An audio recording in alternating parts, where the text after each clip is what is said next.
Yeah, it was obviously a disappointing result, but as the whole day, like, it was just a crazy experience. The fans were unbelievable. Leaving the hotel, we were surrounded by fans. Even before leaving, when we was in the team meeting, and like obviously the fan zone was quite close to our hotel.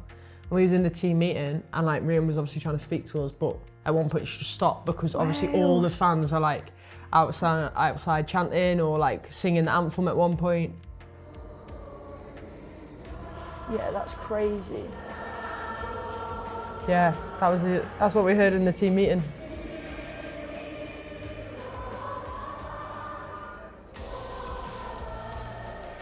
In Hen Wlad. That's scenes, isn't it? Unbelievable. What's annoying about the bus though, they obviously can't see us, but we can see them. Yeah. So when we're in it and they were all like, yeah, I was like, yeah.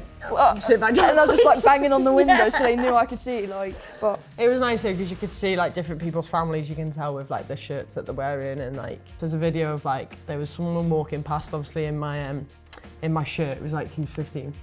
And then my mum's just chasing them down the street for a photo. I was thinking, good job I'm not Jess, isn't it? Like, there's fishlock shirts everywhere. My mum. Yeah, she'd be getting steps in. I was like, oh, mum, just like stay with the family. Yeah, but that'd be such a nice moment for her as well. I don't really like see it like that. I'm just like, leave the poor fan alone. But my mum's chasing them down the street, so sorry about that if you're watching, to the fan who that was.